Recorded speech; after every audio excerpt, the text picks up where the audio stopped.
Saulus, pengen nanya lagi nih.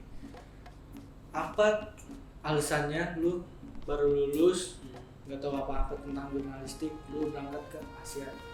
Oke, jadi kayak aku sebenarnya sebelum lulus itu udah banyak traveling waktu libur musim panas sama musim dingin ya. Kalau di Cina kan setahun tuh libur 2 kali dan itu beberapa bulan gitu. Enak banget jadi mahasiswa di sana, dan itu kesempatan untuk traveling backpacking ke negara-negara tetangga. Jadi sebelumnya tahun 2003 itu 2 tahun sesudah Taliban runtuh ya, 2001 kan di invasi Amerika, aku ke Afghanistan gitu, dan langsung jatuh cinta sama sejarahnya, dan kayak baru nyadar wah Afghanistan tuh tempat yang penting banget buat sejarah jalur sutra. Jadi itu dia pertama kali boleh dibuka negaranya buat traveler. Iya kan, jadi kayak Taliban jatuh kan 2001, 2002 tuh kayaknya udah mulai ada deh turis-turis yang kesana, dan aku baca blog orang yang traveler dari Hong Kong yang traveling ke situ gitu, dan aku bawa print-printannya blog dia, aku jalan ke Afghanistan, nggak pakai kata, nggak pakai apa, jadi benar-benar blank gitu kan, dan lihat ada Buddha Bamiyan di situ, baru nyadar wah Afghanistan tuh dulu tanah sucinya orang Buddha gitu. Jadi baru tahu pentingnya posisi Afghanistan di jalur sutra. Nah, tahun berikutnya aku pergi ke negara-negara Asia Tengah kayak Kirgistan, Uzbekistan, dan Kazakhstan, dan itu juga menyusuri jalur sutra. Jadi emang tertarik banget dengan sejarah jalur sutra, bagaimana Asia Tengah ini ya kita merasa wah ini tempat yang terpencil gitu ya, tetapi dalam posisi sejarah dunia ini pengaruhnya besar sekali. Kalau nggak ada Asia, iya kalau nggak ada Asia Tengah, nah Cina nggak punya agama Buddha gitu kan ya. Agama Buddha kan nyebarnya lewat India, lewat masuk ke Afghanistan dulu, baru masuk Asia Tengah, baru masuk ke Cina gitu. Dan orang Afghanistan dan Asia Tengah ini yang jadi Buddhis duluan, baru Cina kan, karena memang jalurnya di situ. Ini kan kita nggak tahu, aku dulu nggak tahu gitu, nggak menyadari peran pentingnya ini. Dan ya kan sekarang kan Asia Tengah, Afghanistan kan identik dengan Islam, tapi sebenarnya sejarah yang paling tuanya justru dan cukup gemilang pada masa itu adalah Buddhisme. Nah, ini yang banyak orang lupa gitu. Dan aku merasa ini Asia Tengah banyak sekali ya yang perlu dieksplor gitu. Dan terus yang kedua itu Asia Tengah kan susah ya buat orang Indonesia pergi zaman dulu. Sekarang sih udah jauh lebih mudah dibanding dulu karena visa gampang sekali. Nah dulu itu masuk Asia Tengah masih tertutup. Orang Indonesia untuk dapat visanya susah banget, mahal sekali visanya, ratusan dolar untuk satu negara gitu. Nah itu juga ada daya tariknya juga ya ke sana. Dan yang lagi aku juga dulu belajar bahasa Rusia di sekolah di universitas, jadi sampai ke Asia Tengah juga bisa langsung praktek ya bahasa Rusianya di Uzbekistan, di Kirgistan gitu. Jadi karena ketika bisa bahasanya aku jadi kayak ngerasain peramah tamahan penduduknya, itu dahsyat sekali. Dan karena aku ngerasain di Uzbekistan misalnya, itu nggak pernah aku tinggal di hotel, ketemu orang di jalan ngobrol-ngobrol, diajak nginep di rumah. Banget ya mirip banget. Tapi itu emang tips yang paling benar ya. Jadi memang kayak dan kultur paling nyaman, paling safety juga karena kita deket, bisa kita korek kulturnya dia. Iya. Kalau sama keluarga itu kayak merasa aman lah, karena kan ada yang mendampingi, terus kita bisa ngerasain langsung ya kehidupan dalam rumahnya, sistem keluarganya gitu. Itu yang menarik sih. Balik lagi ke kultur nih. Kalau di Indonesia kan gotong royong, dulu kesusahan kita bantuin gitu. Kalau di sana gimana kulturnya? Itu mirip sih. Kalau di situ konsepnya adalah mehman nawas itu artinya keramah tamahan pada tamu ya. Jadi apapun yang dibutuhkan oleh orang musafir gitu, mereka bisa mengorbankan apapun pada musafir yang nggak dikenal gitu. Itu hal yang bisa bikin kita tersentuh ya ketika berada di Pakistan, Afghanistan, Uzbekistan, ya kan?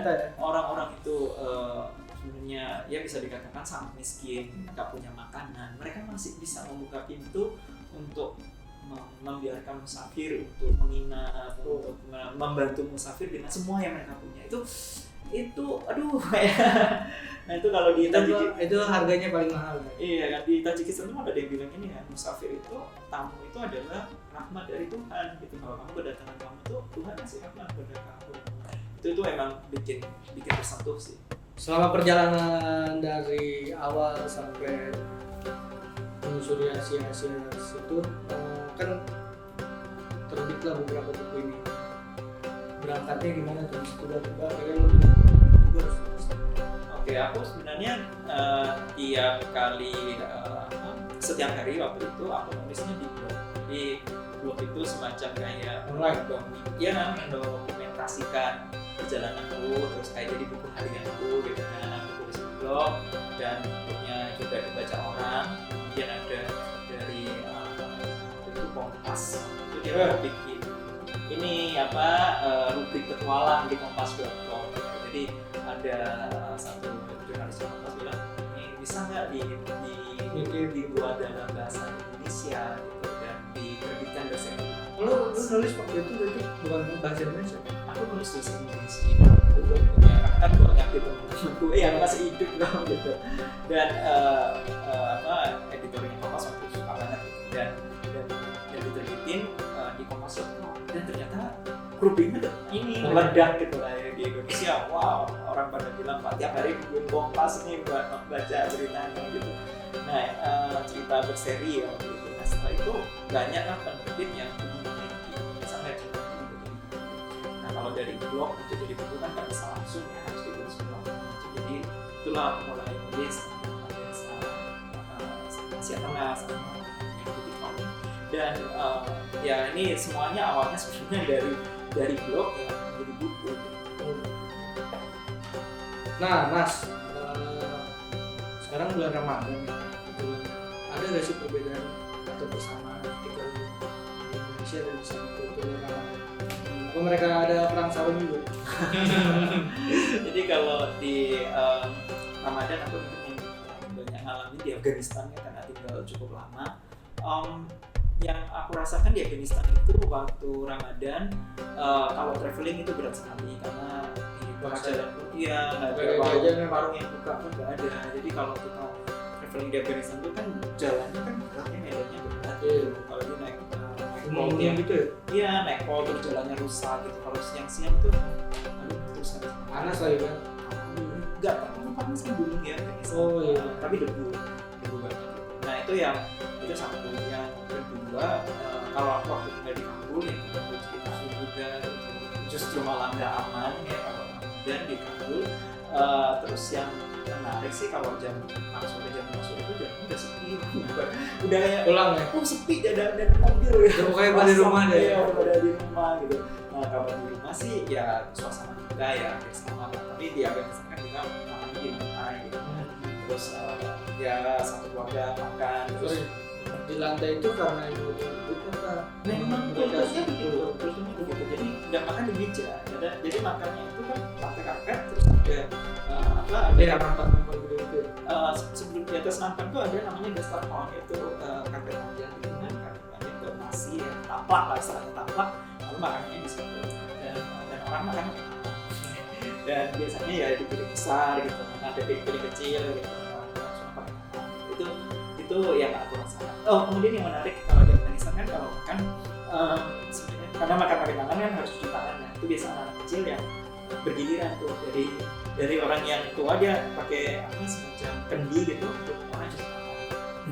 Nah itu yang di Afghanistan. Tapi ada beberapa daerah di Afghanistan yang Ramadan itu nggak berasa Ramadan. Ada yang di daerah itu misalnya di Bahkan Koridor itu kalau itu daerah yang kecil sekali.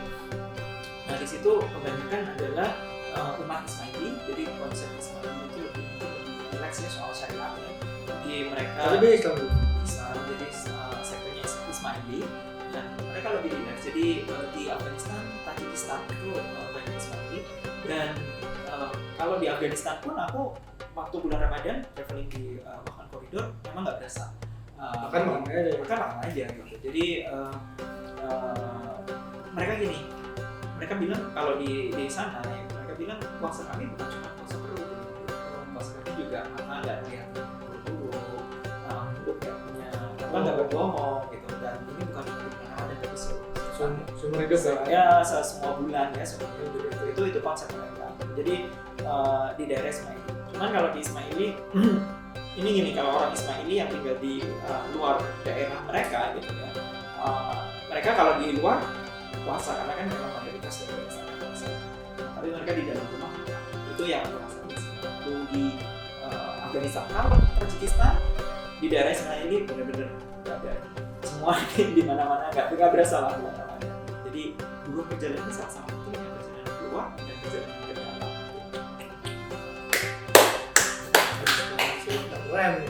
men kali ini di bincang Ramadan kali ini terbaik sih menurut gue ya. Harus sebenarnya traveler bro gitu ya. Jadi udah cukup kali ya informasinya ya. Jadi menurut gue terima kasih banget Mas sudah mau menyempatkan waktunya main ke studio kecil kita.